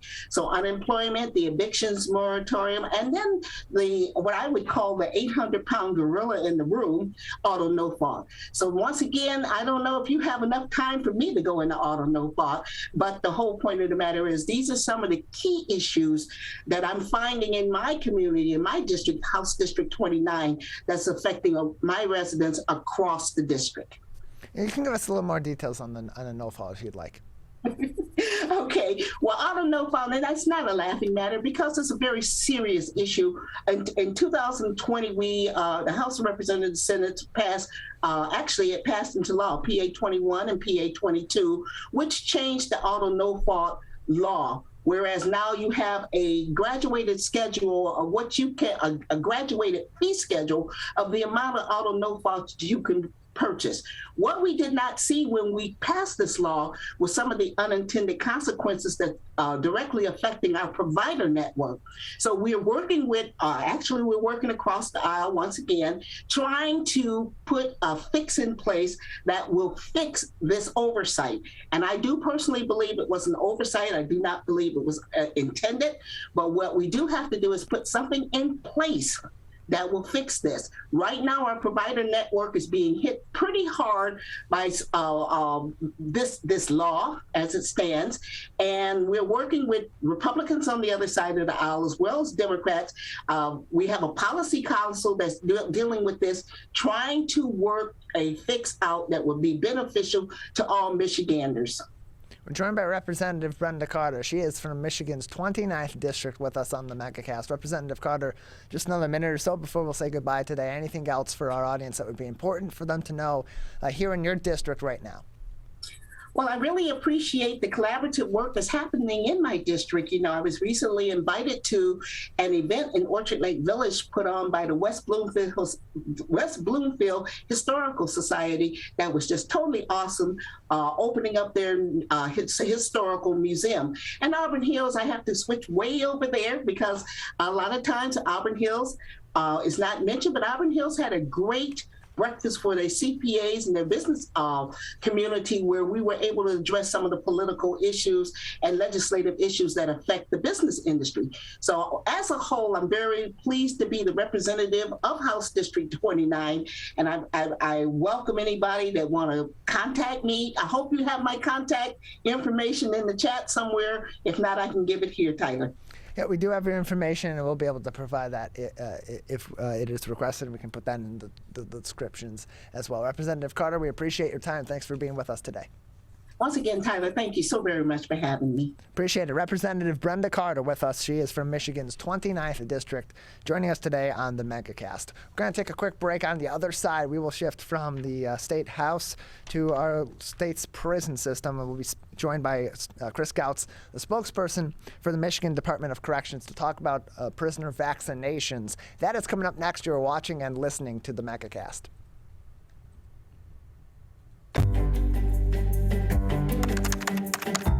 Parents do a lot of worrying. Get your kids caught up on childhood vaccines to protect them from these 14 preventable diseases, and you'll have 14 fewer things to worry about. Vaccines are safe and effective and save lives. So let's get caught up on vaccines and worry about something else. Get the facts at ivaccinate.org. One of the things you can look for in your friends is a change in behavior. These can be big changes, they can be small changes in mood, physical appearance. They may be sleeping less or sleeping more, drinking more, or their eating patterns may be different. One big change that can be pretty obvious is change in motivation. Do they no longer want to play basketball? Do they no longer want to play video games? Now that we're spending more time online and in virtual settings, it's really important to pay attention to the language that your friend is using and the words they're using to communicate. So when we text our friends, are they taking longer amounts of time to respond? Are they not responding at all? You don't have to be an expert to try to recognize these signs. The second that you feel it in your gut and that you're concerned, that's the second to have the conversation and open the door to what might be going on. Today, it is easier than ever to join Michigan's Organ Donor Registry and help build a bridge of hope for organ, tissue, and eye donation. Just one person can potentially save or help improve the lives of up to 75 people. By joining, your legacy could be the gift of life. Sign up today at michigan.gov/SOS or at any of the more than 145 Secretary of State self-service stations located across Michigan. Be part of Michigan's Bridge of Hope by adding your name to the Organ Donor Registry. When times get dark, we can't see the help that's all around us. When you don't know where to turn, let 211 be your guiding light.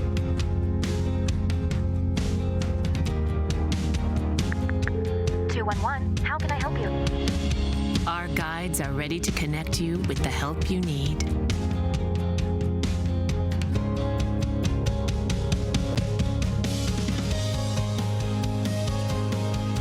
For help with food, healthcare, mental health, and other resources,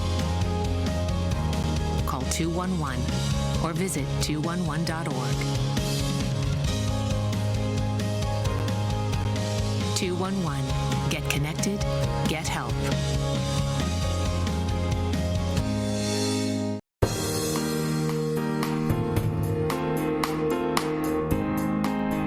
Welcome back to the Megacast. I'm Tyler Keefe here in our studios in West Bloomfield Township. We broadcast each and every day live from 10 a.m. to 12 noon on Civic Center TV on Birmingham Area Municipal Access, City Cable 15 in Southfield, Waterford Community Television on the Media Network of Waterford on Channel 10, of course in the city of Waterford, and online on civiccentertv.com and My Michigan TV, as well as on the radio. 89.3 Lakes FM and 88.1 WBFH, the Biff.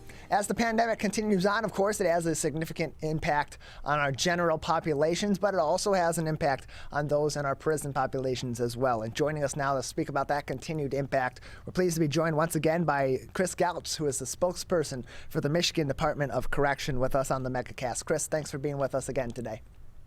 Thanks for having me, Tyler. So the big talk right now in regards to the prison system is that we have a number of prisoners who are rejecting the vaccine, but the prison vaccination rate is actually doing pretty well in comparison to the state of Michigan, correct?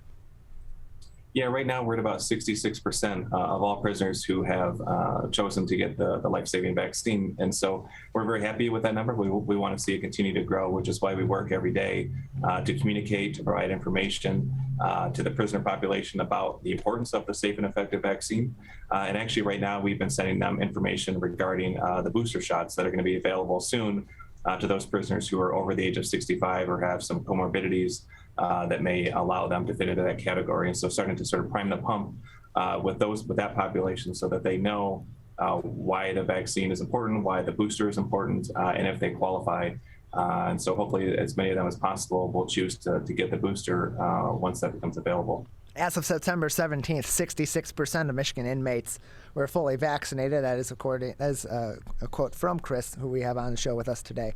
In comparison, 57% of Michigan residents were vaccinated against COVID-19, or listed as fully vaccinated against COVID-19 as of September 17th. And so while those numbers are great in comparison to the state of Michigan in terms of fully vaccinated inmates in Michigan's prisons, there seems to be more of a trickle now than in the recent months where it flowed in pretty quickly, these numbers. And that was similar to what we've seen out in the general population. In the prison population, and you mentioned there are some educational efforts that are going forth to try to better inform our prisoners about the safety and the efficacy of these vaccines that are available. But what are some of the common reasons or common rationale behind why some of these prisoners are more hesitant or are becoming much more hesitant toward getting vaccinated at this present time? Well, I think it's, our prisons are really a microcosm of society. So just like in the general public, there are people who, no matter what you say, they're never going to get the vaccine. They either think it's a conspiracy or they have never supported vaccines. So we're going to have prisoners who have that same mindset. We're going to have prisoners, just like we have people in the public, who watch certain cable news shows, who read certain news sources, and they've been told that, some untruths about the vaccine, and they tend to, unfortunately, believe some of those sources. Sometimes they're hearing it from their family. Sometimes they're religious issues that they think that there are with the vaccines.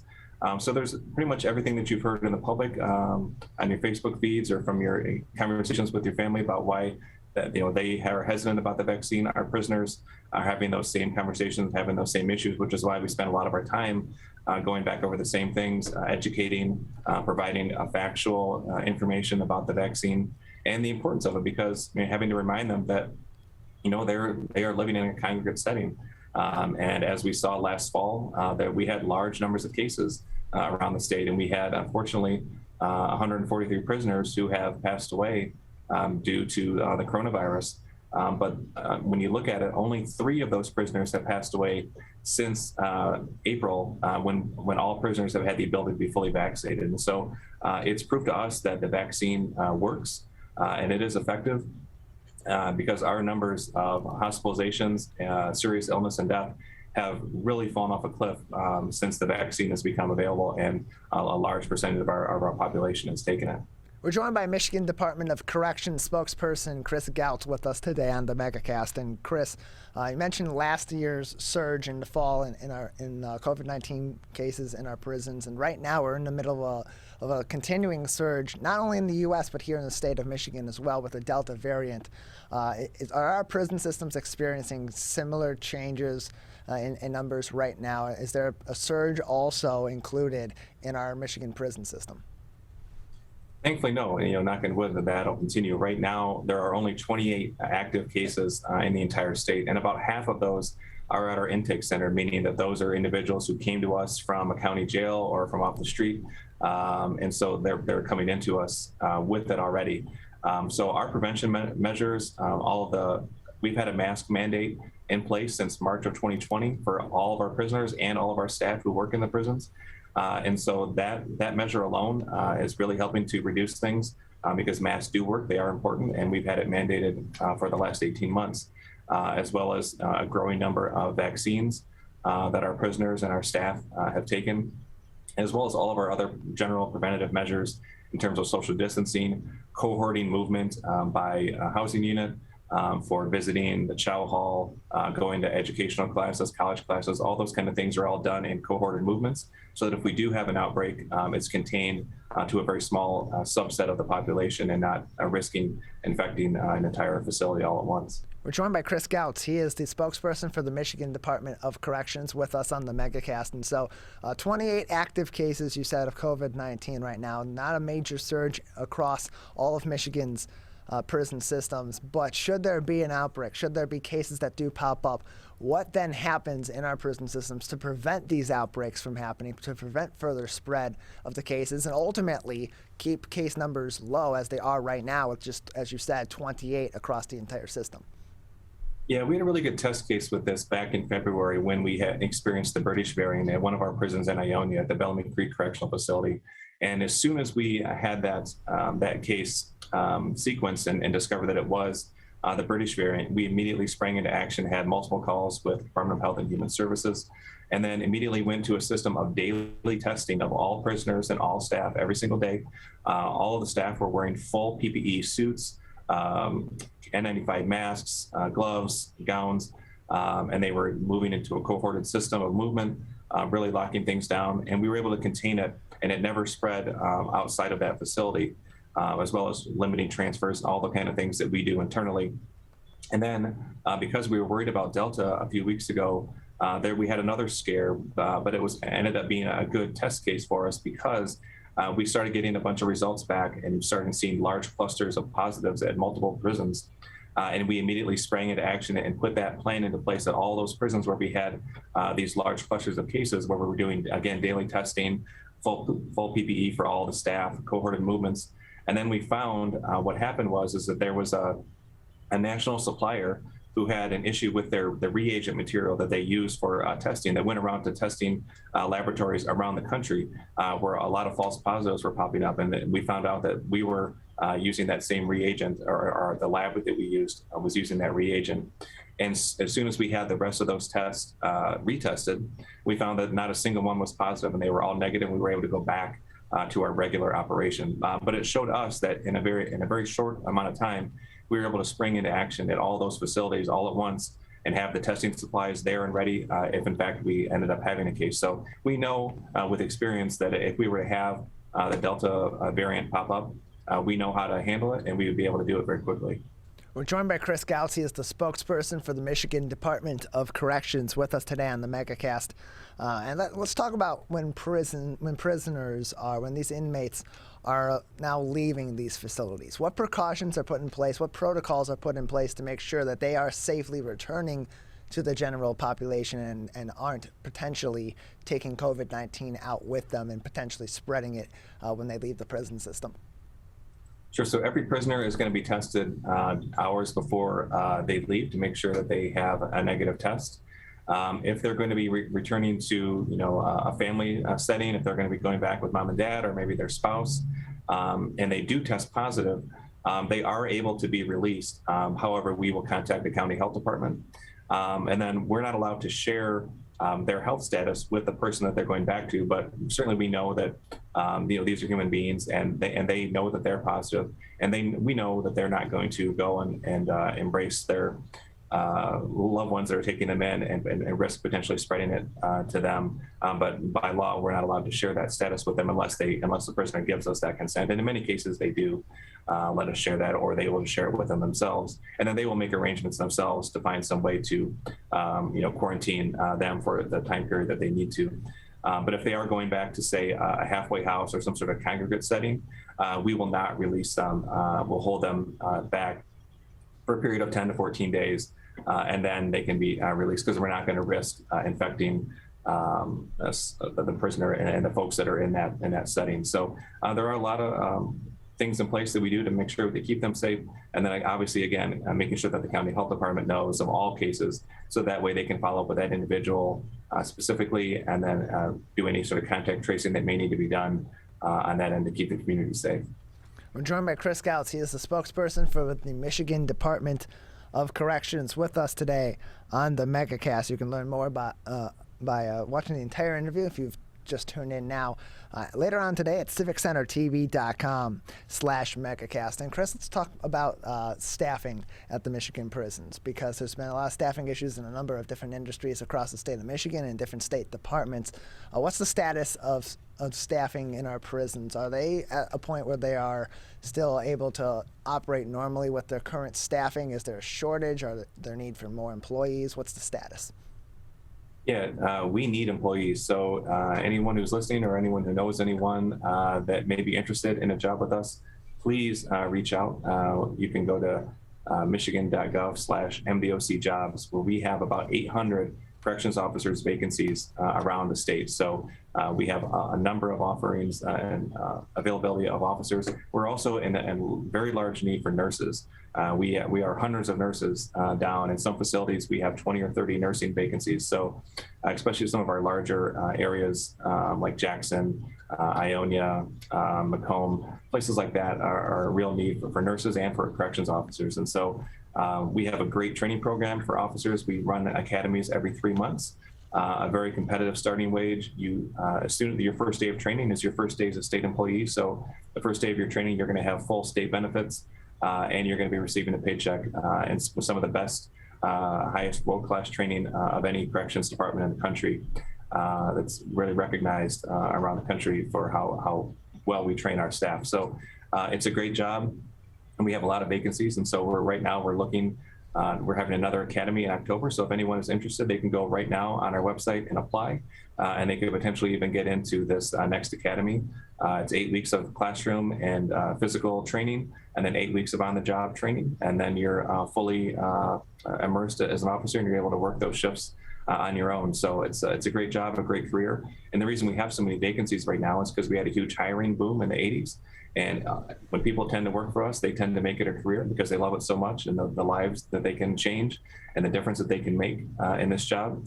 And now we're seeing everyone retiring all at once. And so we're losing about 50 officers every single month due to retirements and promotions. So we have a large number that go out every year, and we hire about 700 to 800 people every year in terms of corrections officers. So we're always looking to fill those ranks, and every 3 months we have a new class going in. So if you're interested, please apply. We're joined by Chris Gautz. He is the spokesperson for the Michigan Department of Corrections with us today on the Megacast. And just a follow-up to that, when people do join the staff, or when people are on a daily basis going in and out of our prisons, because there are different people that are coming in and out each day, what protocols are the staff going through as they enter the prisons each day to prevent, like we talked about earlier, with prisoners leaving the system, bringing COVID out, preventing staff from bringing COVID into a situation that's already pretty contained and so far, at this moment we're at, relatively safe in comparison to the general population? Yeah, so certainly we have testing available when we have suspected cases. Staff can be tested. All staff have a screening that they do every day that checks temperature, symptoms, things like that. And we really encourage our staff that if they are feeling sick, to not come to work. We had to really retrain ourselves and our staff because for years, we toughed it out. If someone was feeling sick, that they might have still gone into work because, they have that don't leave any man behind. If I don't come into work, it means somebody's getting mandated. I don't want to do that to my fellow colleague. I'm just going to power through, and I'm going to, come in and get the job done. We've had to really retrain ourselves and our staff to think about that if you are feeling sick, this is not the time to have that attitude. If you're sick, you need to stay home. If you're not feeling well, if you have a temperature, if you have any of the COVID symptoms, certainly we don't want you to come in. We want you to get tested somewhere offsite and then stay out if you're positive. And so we have protocols in place to do all those kind of things. And then, like I said before, we're one of probably the few employers that still has had a mask mandate in place the entire time throughout COVID. So our staff have to wear a mask when they're at the prison at all times, unless they're outside. They are allowed to take it off when they're out, or if they're working the yard or have some sort of assignment outside. But if they're indoors, they're always wearing that mask. And our staff do a very good job. They're very conscientious. They love their job. They don't want to get themselves sick. They don't want to get their colleagues sick, and they certainly don't want to get the prisoners sick. So everyone takes it very seriously, and they do a very good job on what is already a very difficult circumstance.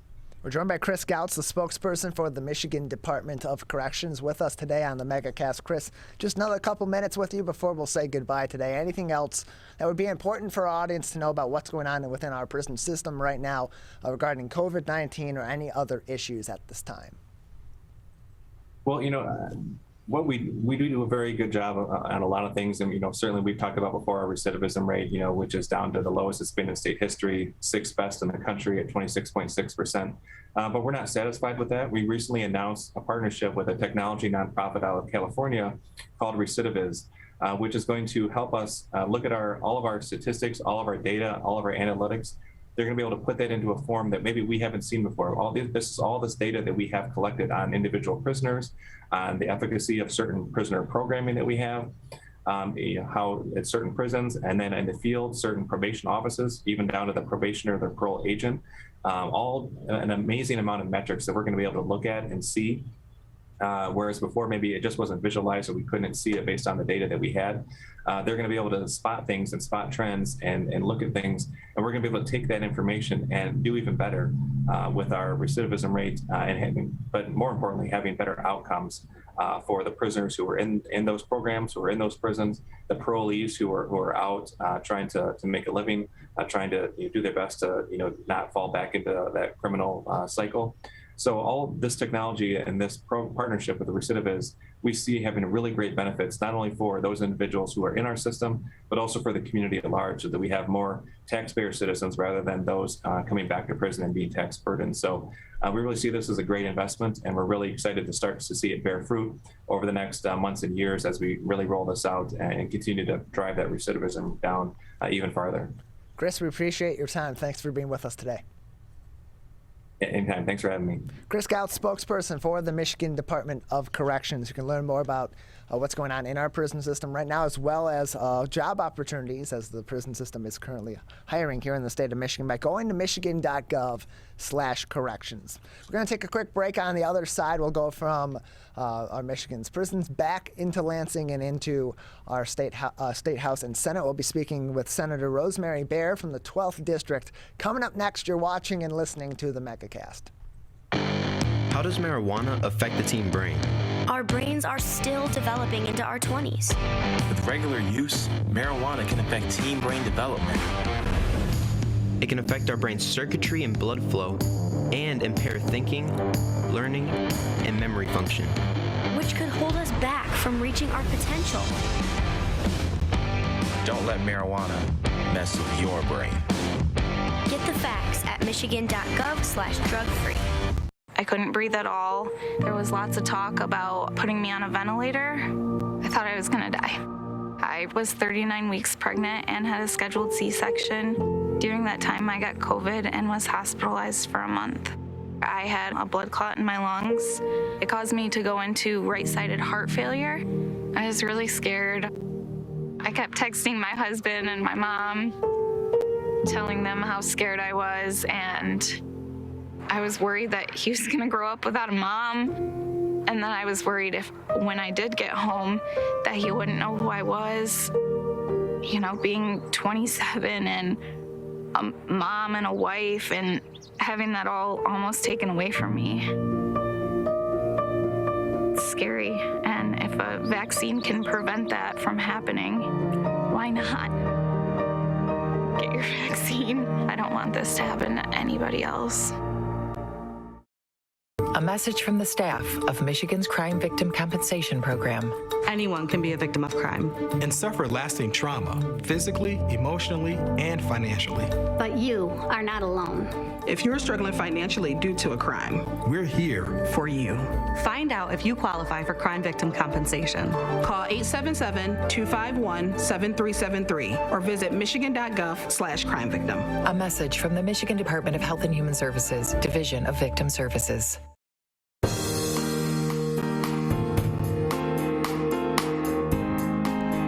Welcome back to the Megacast. I'm Tyler Keefe here in our studios. There's a little bit over 15 minutes remaining in today's edition of the show. We're pleased to be joined now by Senator Rosemary Baer. Rosemary Baer represents Michigan's 12th District in the Senate and joins us now on the Megacast. Senator, thanks for being with us today.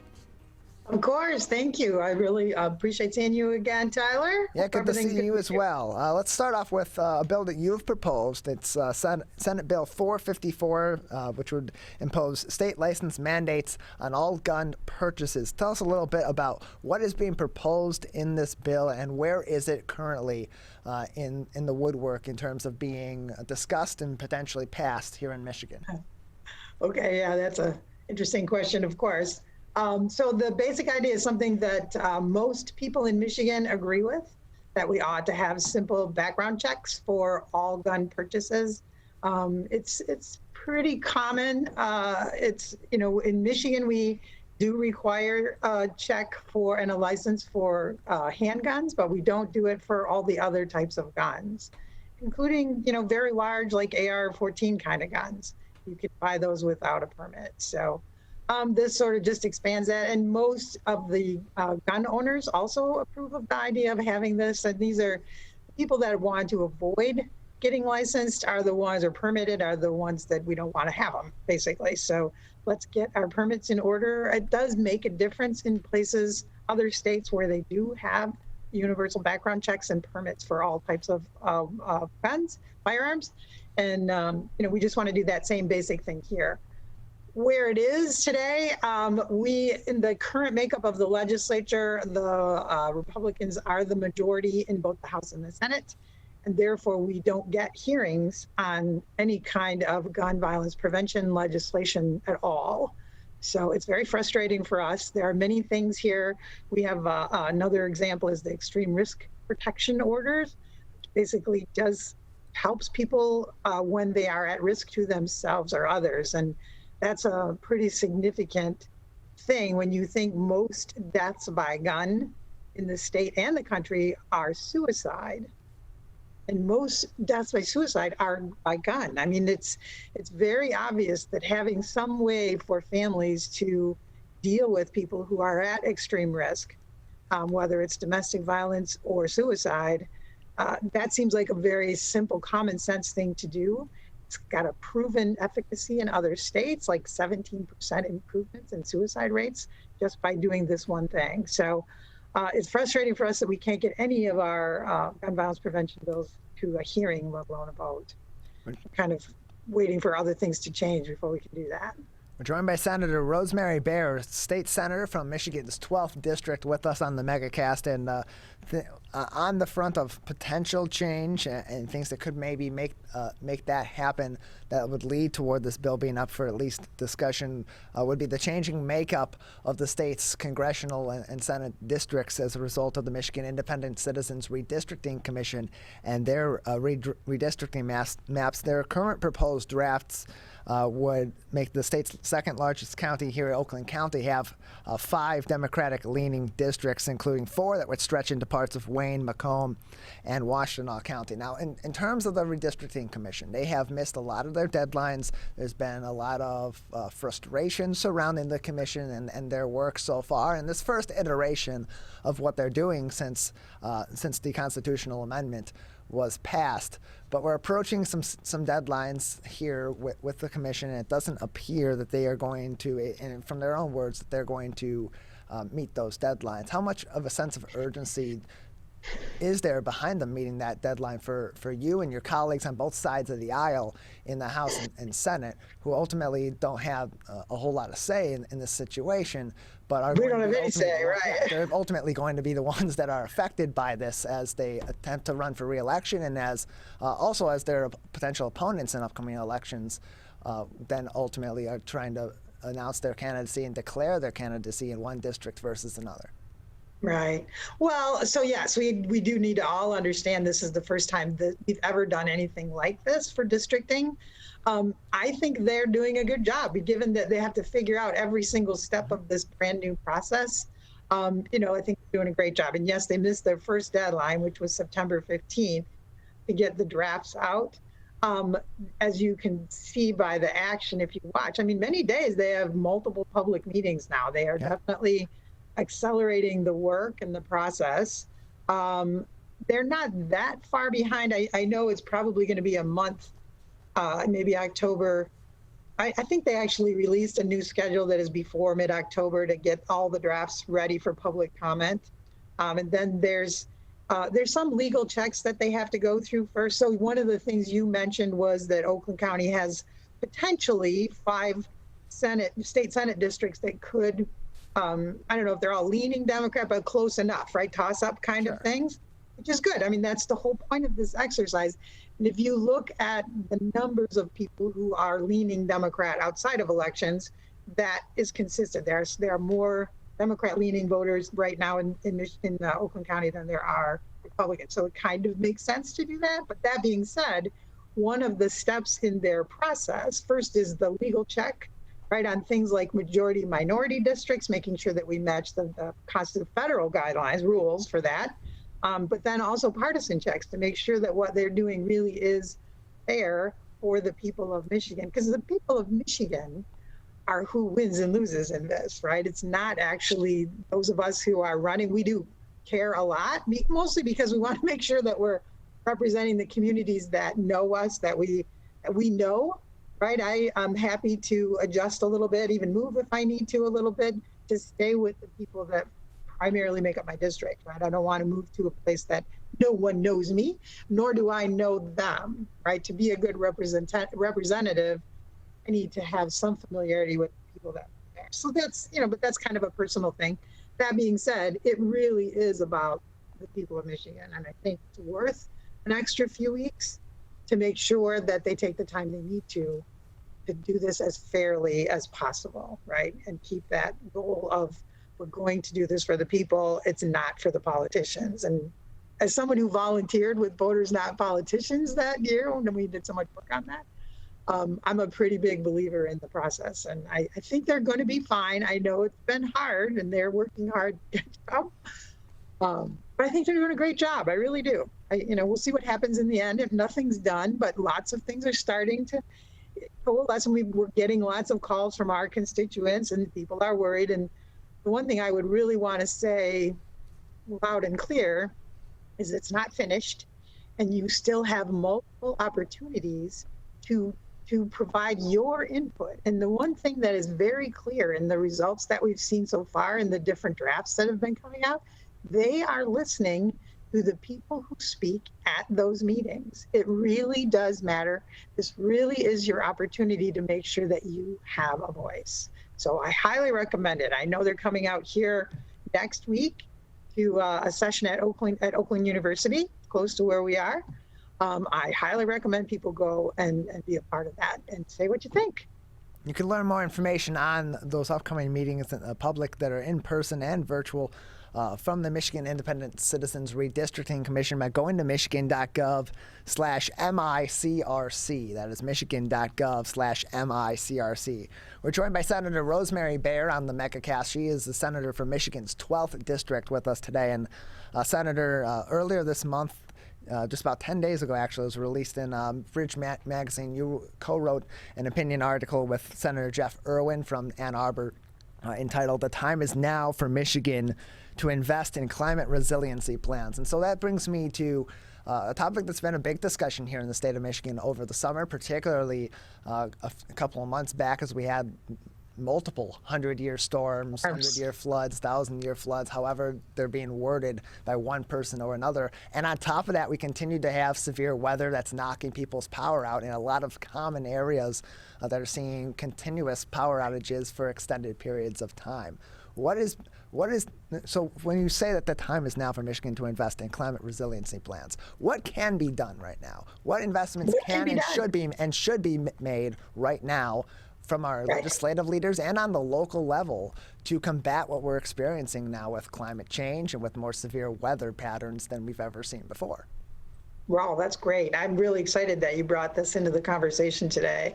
So Senator Irwin and I and a number of other senators and House representatives put together a package of initiatives and bills. Some of it is budget, some of it is legislative changes for really this first set of resiliency packages. So we're focused on, one of the things, the time is now because we must at this point acknowledge that this climate change thing is real and it's here to stay.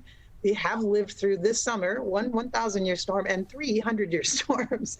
So we can now call them monthly storms as far as it looks, right? This isn't going to end.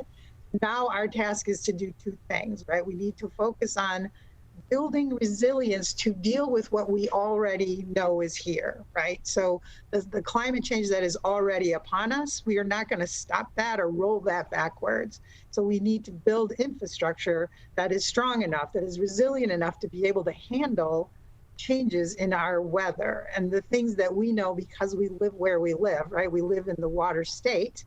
We know that water issues are a huge part of our infrastructure needs to be able to be resilient for these storms. So part of the proposals coming out related to that big announcement, this big shift for us in the legislature, have to do with building infrastructure improvements and expansion to deal with water.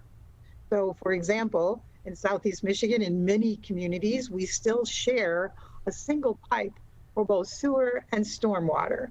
And so when storms get heavy, the rain comes fast and the storm water overflows, that means it mixes with the sewage water, and that's how it ends up in people's basements. So the infrastructure need there is to separate those two things and to expand the capacity for handling what happens when we have those severe storms, right? That's one of the pieces of the infrastructure valve. The other, there are many things in here that we need to work on. One of it is that reliable electrical supply. And sometimes the issues that we're having there have to do with water, right? Some of the things that happened with outages had to specifically do with those floods and the storms. But the storms also bring us trees that come down and other issues with the electricity supply. And so we have had multiple meetings and multiple meetings to come working on with DTE, with consumers on how do we build electrical supply infrastructure in a way that it is resilient to these storms. And so I know there's one of the things we talk about is burying electrical lines, and that is part of any plan moving forward, but it also will take a lot longer to accomplish. Then we need to do some other things at the same time. So while we work on, the highest impact for burying energy, and part of that, by the way, is infrastructure as the roads get improved, to make sure that we use that opportunity when a road is cracked open, to look at burying electrical lines and burying stormwater pipes and other kinds of infrastructure while we do that, right? Make that more efficient. But there's other opportunities as electricity providers to move electricity more toward distributed storage models. So within a community, places where there are banks of stored energy that can be leveraged so that if you do have an outage over, maybe 10 miles away, it doesn't impact me this far over, right? If there's ways for them to better move toward a distributed production model where communities actually produce electricity and work with the big suppliers, right, to make sure that everybody shares the infrastructure in a more efficient way while not hurting the business models, really. It's DT and consumers are different kinds of business, right? They're public utilities. Yes. They need to be whole too, right? So knowing that people putting solar on their rooftops is something that we could encourage people to do to reduce the likelihood of them losing their power supply, that needs to fit into the grid as a whole. So working on those kind of issues with those big utilities is another important part of building resilience into the plan.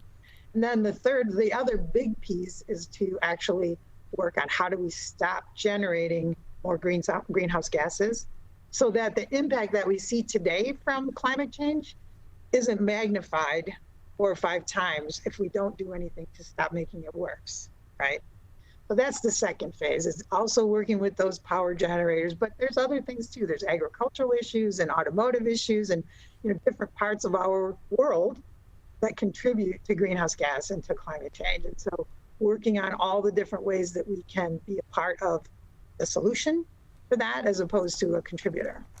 We're joined by Senator Rosemary Bear. She is Michigan's senator from the 12th district with us on the Megacast. Senator, just another minute with you before we'll say goodbye today. Anything else that would be important for our audience in your district and the 12th district to know at this time? So the last thing I would ask everyone to pay attention to and be active if you are so inclined on the protecting democracy front. I know I've talked in the past about the anti-voter bills, The Republican legislatures are potentially going to drive a voter override, is what I would call it. In 2018, we passed a number of really fabulous changes to give people more access to voting, make it easier for people to vote. An override of a petition initiative that they're not allowing to go to the voters means that they will simply adopt something that we did not vote in. In fact, it opposes the very things that we voted in 2018.